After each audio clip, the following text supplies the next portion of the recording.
L-għonet grazzi eċċellenza tal-kelma tiegħek tant ċara. Jiena se nitkellem fuq il-Knisja għaddejja, fuq il-ministerjalità fil-ħajja tal-Knisja u se niffoka mbagħad fuq il-ministeri lajkali. Kif smajna is-Sinodu Dioċeżan u diversi minna xnieħ kien esperjenza ekleżjali qawwija ta' mixja flimkien. Kif tfisser il-kelma stess. Kien espressjoni ta' Knisja komunjoni, korresponsabbli, parteċipattiva, li tagħmel disċerniment biex taqra s-sinjali ta' żminijiet, fi spiritu ta' dialogu mas-soċjetà u li twassal għal azzjoni evangelizzatriċi u missjonarja bħala Knisja ta' aħwa u ta' għaddejja. Għal-grazzja talla kif smajna kemm minn Monsignor Arċisqof u kemm minn timeline li tatna Miss Josephine Vassallo, din il-mixja tkomplit matul daw l-aħħar 11-il sena permezz ta' proċess ta' disċerniment twil li kien jinvolvi konsultazzjoni wiesa u ħafna ħidma fil-kwiet. Illum ninsabu f'mument ġdid dan mhux biss żmien ta' bidla, imma huwa bidla ta' żmien. Nixtieq nikkwota lil Beatu John Henry Newman illi iċċelebrajna il-tifkira tiegħu propju il-bieraħ mod providenzjali li jitkellem ħafna dwar il-lajkat, dwar il-bżonn tal-formazzjoni u dwar il-fatt li kull persuna mamda għandha missjoni. Fl-1833 għal xi ħaġa illi forsi inħossu li għandna ngħidu aħna għal forsi nħossu li d-dinja nisranija qiegħda bil-mod il-mod issir sterili u se tispiċċa bħala art sfruttata sal-qiegħ li ssir ramel. Imma kien bniedem ta' tama kbira kif aħna għandna nkunu fi Kristu, m'għandniex inċedu għall-biża', m'għandniex inċedu għas-sens ta' diżillużjoni għal qtieħ ta' qalb. Ukoll jekk naraw li hemm min forsi ma jqisniex aktar kredibbli jew rilevanti. Għandna fiduċja kbira fil-providenza talla, bekk insiru sinjal profetiku li jxandar lill-Alla li jipprovdi u li jħossib lil kull ħlejqa. Barra minn hekk narfu li kollox, kull avveniment huwa don għax hemm Alla preżenti. Narfu li l-istorja hi fidejn Alla, is-sit tagħna lkoll. Iżda huwa importanti immens li nistaqsu kontinwament x'irid minna Alla. Għandna diversi sinjali ta' żminijietna ħassens qawwi ħafna ta' tiftix fil-ħajja ta' bosta. Il-bżonn għat-talb huwa skiet fil-ħajja personali ta' ħafna. L-aċċ għal sinjali ta' tama, għall-inkoraġġiment, għall-akkumpanjament u għal sens ta' autentiċità li jiqdusija. Il-bżonn ta' riflessjoni fuq ir-rwol u l-ħidma tan-nisa fil-Knisja. L-esperjenza tagħna mal-Mulej Ġesu timbuttana l qudiem u tħeġġiġna biex narfu u nilqgħu sfidi ġodda li dejjem jitolbu kemm kuraġġ u kemm umiltà biex b'mod profetiku u b'tama sħiħa nilqgħuhom bħala nsara. U meta jiġina li naqtaw xi ftit qalbna nagħmlu tagħna l-parabola taż-żerrija tal-mustarda. Bl-umiltà ta' żerrija ċkejkna inħallu fidejn il-Mulej meta u kemm tagħti frott il-ħidma tagħna. Il-Mulej Ġesu qam il-mewt, għalhekk ma tonqosna qatt it-tama. Tajjeb li narfu r-rikkezza ta' żmienna. Forsi ftit kien hemm żminijiet meta tant persuni mamda kienu qed jagħmlu esperjenzi ta' fidi u ta' formazzjoni li qabel kienu miftuħa aktarx biss għal membri tal-kleru jew għal dawk li ħadnu il-ħajja konsagrata. U dawn l-istess persuni jixtiequ u jistgħu jagħtu ħafna. Fih dan il-Knisja li hija s-sagrament universali tas-salvazzjoni li bih Kristu juri u jagħmel is-seħħ l-imħabba Alla l-bnedmin, aħna l-insara mamdin il-koll imsejħin naqdu lil ħutna kollha. Din is-sejħa għandha l-erq tagħha fis-sagrament tal-Magħmudija. Fost il-komunità tal-imamdin il-Mulej jisejħilna biex naqdu lilu u lil ħutna f'servizz ekleżjali bħala ministri ordnati u bħala lajċi mamda u bħala persuni li ħadnu l-ħajja konsagrata. Il-kol aħna meħtieġa għal-bini tal-Knisja lokali. Fil-qadi tar-ruoli rispettivi tagħna aħna l-kol għandna karizmi u ministeri komplementari għal xulxin. F'dan id-dawl is-Sinodu Djoċeżan kien ippropona li unikwota mill-viżjoni ta' Knisja Komunjoni bħala Knisja għandna nkomplu niskopru l-għana tal-ministeri u tal-ministerjalità. Hekk il-Knisja tissaħħaħ fil-komunjoni u din issir l-istil tal-ħajja u l-ħidma tagħha meta fl-atteġġjament tal-membri tagħha tkun aktar estroverta u għalhekk tħares il-barra minn nfisha, tkompli tissaħħaħ fil-komunjoni ta' rwoli, karizmi u ministeri differenti li jikkollaboraw flimkien. Tajjeb li jitnieda proċess ta' edukazzjoni tal-komunità nisranija dwar il-ministeri fih dan il-Knisja. Hekk tagħlaq din il-kwotazzjoni.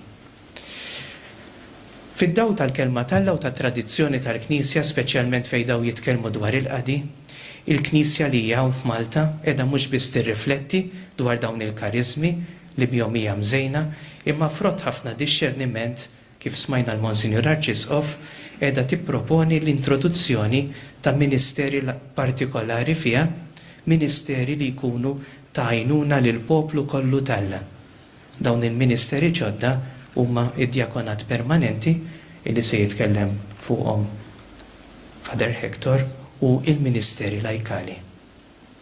Bil-preżenza fostna ta' dawn il-ministeri nemnu li l-Knisja lokali tkun tista' taqdi aħjar il-missjoni avdata lilha mill-mulej innifsu. Aħna il-kol imsejħin biex nifhmu aħjar il-ministerjalità fih dan il-Knisja. Il-ministri kollha tal-Knisja, aħna l-koll, mingħajr eċċezzjoni maħniex qegħdin biex naħdmu fuq l-oħrajn, imma biex nofru s-servizz tagħna b'qalb kbira u ġeneruża u mingħajr distinzjoni. Il-ministri kollha tal-Knisja huma ispirati mill-kelma qawwija u l-eżempju li jkaxkar ta' Sidna Ġesu li qal lid-dixxipli tiegħu min irid ikun kbir fostkom għandu jkun qaddej tagħkom. Min irid ikun l-ewwel fostkom għandu joqgħod il-sir ta' kulħadd għax hekk ukoll bin il-bniedem. U ma ġiex biex ikun moqdi, ma biex jaqdi u biex jagħti ħajtu fidwa għal kotra. Il-ministerjalità tiftijem biss fil-perspettiva awtentika ta' Knisja Komunjoni. Knisja li hija komunjoni ta' ministeri ordnati u laikali hija magħmula minn mamdin li huma dixxipli. Aħna bħala tali imsejħa li nkunu bnedmin ta' Alla u bnedmin mal-oħrajn u bnedmin għall-oħrajn. Il-ministeru dejjem għandu x'jaqsam mal-karattru relazzjonali tal-Knisja, jaqdi l-komunjoni u l-missjoni tal-Knisja, għalhekk ħadd ma jista' jaħdem waħdu.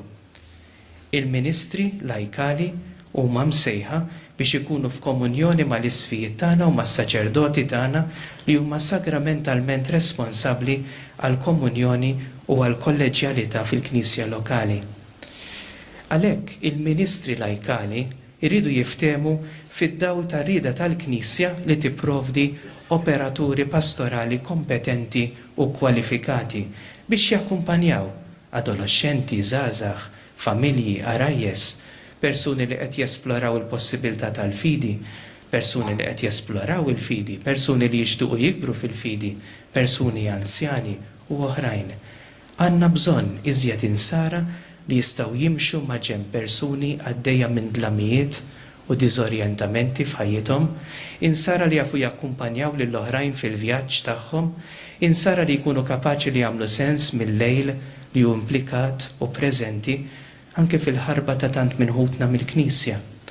U propju għalhekk li huwa importanti li nġibu l-qudiem formazzjoni xierqa li ssawwar persuni li jistgħu jitlu fil-lejl mingħajr ma jkunu merbuħa midlam u jintilfu. Kapaċi jisimgħu il-ħolm tan-nies bla ma jħallu li huma wkoll jiġu mqarqa. Jaqsmu fid-diżappunti tagħhom bla ma huma stess jaqtaw qalbhom u jitniktu. Jissimpatizzaw mat-tifrik li hemm fl-oħrajn mingħajr ma jħallu lilhom infushom jinħallu u jitħassru fl-identità proprja tagħhom. Dan huwa meħud minn kliem il-Papa Franġisku li jagħmel l-isfijiet tal-Brażil is-sena l-oħra.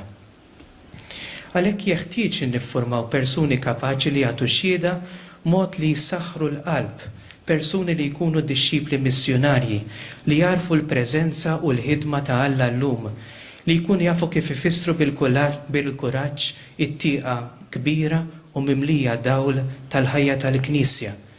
Jeħtieġ niffurmaw persuni li jgħixu u jirrakkuntaw dawn lejun mod li jerġgħu jagħtu l-ħajja lis-seħer ta' sbuħithom.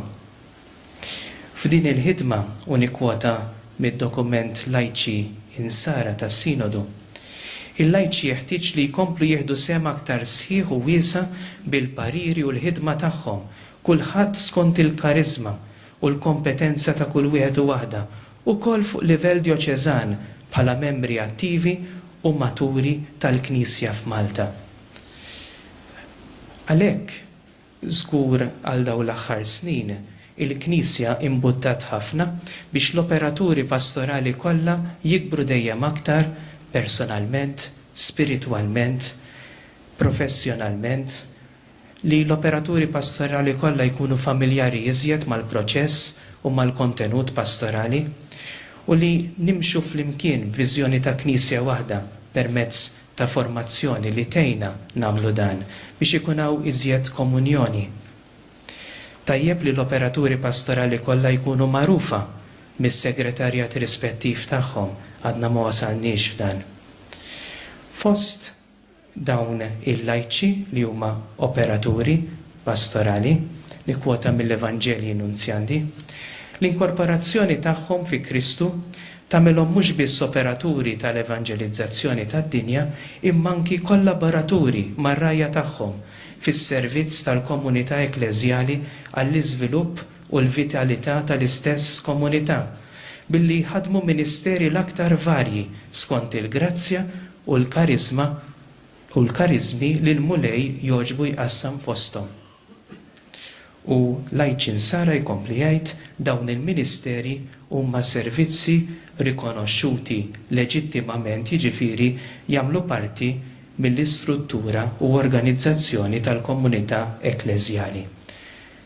Mela il-ministeri lajkali, il-ministri lajkali huma rġiel u nisa lajċi li jkunu fost l-operaturi pastorali tad-djoċeżi. Fil-każ tal-ministri lajkali, is-servizz ekleżjali li joffru ikollu dawn l-aspetti. L-ewwel, l-awtorizzazzjoni tal-ġerarkija ekleżjastika biex jaqdu pubblikament fil-Knisja lokali għal żmien definit. It-tieni, rwol ta' tmexxija fil-ministeru partikolari f'sens ta' koordinazzjoni u direzzjoni f'qasam pastorali partikolari. It-tielet, kollaborazzjoni fil-ministeru pastorali tal-isfijiet, is-saċerdoti u djakni. U r-raba, preparazzjoni xierqa u formazzjoni adegwata skont il-livell ta' responsabbiltà li ser jingħataw. Dawn il-ministeri huma lajkali għax isibu lajn tagħhom fis-sagramenti tal-inizjazzjoni, huma ekleżjali għax jaqdu l-komunjoni u l-missjoni tal-Knisja u għax huma mifhuma fid-dawl tad-dixxerniment u l-awtorizzazzjoni tal-Knisja u l-komunjoni u l-korresponsabbiltà mal-ġerarkija, huma ministeri għax huma parteċipazzjoni fil-ħajja u fil-ħidma ta' Kristu li huwa qassis, profeta u raj. Għalhekk, il-ministeri lajkali jistgħu jiftehmu biss fid-dawl ta' sejħat li l-mulej jagħmel il-persuni fejn kull sejħa hija l-missjoni pastorali speċifika li tiġi rikonoxxuta, ikkonfermata u mejxa fih dan il-Knisja lokali. Naturalment, it-terminu ministeru lajkali huwa ġeneriku. Jista' jirreferi għal ruoli u aspetti differenti, pereżempju katekezi fost il-familji, maż-żgħażagħ, ħidma pastorali fl-iskejjel, fil-qasam tal-ġustizzja soċjali u oqsma oħra. U għall-Arċisqof li jiddeċiedi li m'għandhom ikunu il-ministeri lajkali rikonoxxuti u x'għandha tkun il-formazzjoni meħtieġa għal kull ministeru lajkali. L-oqsma li jidhru l-aktar urġenti huma l-iskejjel, l-adolescenti u żgħażagħ, il-familja u l-katekezi. Il-Ministru lajkali jassumi responsabilità ta' tmexxija f'xi qasam pastorali dejjem f'relazzjoni ta' kollaborazzjoni, kooperazzjoni, komplementarjetà mar' rajji ordnati u ma' oħrajn fil-komunità nisranija. Dawn il-ministri lajkali, flimkien ma' ħafna persuni lajċi oħra, huma minnhom infushom distinti mill-ministeru ordnat u jikkollaboraw ma' dawn il-ministri ordnati. Il-kelma ministeru użata għal xi ħidmiet pastorali tal-lajċi m'għandix tintuża biex iddajjef jew tikkomprometti in-natura speċifika tal-ministeru ordnat. Il-ministeru lajkali huwa eżerċitat skont il-vokazzjoni lajkali. Min-naħa l-oħra, ir-rajja tal-Knisja għandhom jarfu u jġibu l-qudiem il-ministeri, l-uffiċċji u l-funzjonijiet tal-lajċi nsara, għax dawn għandhom il-pedament sagramentali tagħhom fil-mamudija u l-konfermazzjoni u għal ħafna lajċi fiż-żwieġ ukoll. Is-sejħa għal Ministeru Lajkali tagħti direzzjoni speċifika lil parti mill-ħajja tad-dixxipulat tal-persuna. Dan isir fih dan il-Knisja. Hija l-Knisja lokali sħiħa u b'mod partikolari l-parroċċa li twellet l-operaturi pastorali u l-ministri lajkali. Il-Ministeru Lajkali jitnissel u jiżviluppa fil-ħajja tad-dixxiplu ta' Kristu. Għalhekk il-Ministeru Lajkali huwa ikkaratterizzat l-ewwel nett minn sejħa personali li toħroġ mis-sagramenti tal-inizjazzjoni. Tinvolvi dixxerniment ekleżjali u rikonoxximent ta' karizma ta' don ta' persuna. Tirrikjedi formazzjoni serja skont il-Ministeru u kif qed qabel awtorizzazzjoni pubblika ekleżjali għal żmien definit. Qabel ma jibda l-proċess tal-iskrutinju u d-dixxerniment dwar il-persuna li tkun resqet talba biex tiġi mogħtija ministeru, id-djoċeżi trid tara li dik il-persuna jkollha l-preparazzjoni u l-formazzjoni kollha meħtieġa.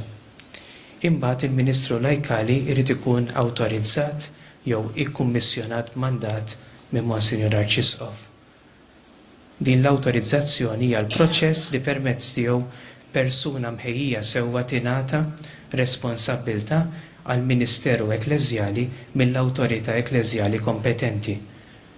Din l-awtorizzazzjoni li hija att pubbliku tesprimi kemm ir-ruoli u r-responsabiltajiet u l-accountability tal-Ministru Lajkali u kemm ir-rikonoxximent ċar u s-sostenn tal-ħidma tiegħu jew tagħha.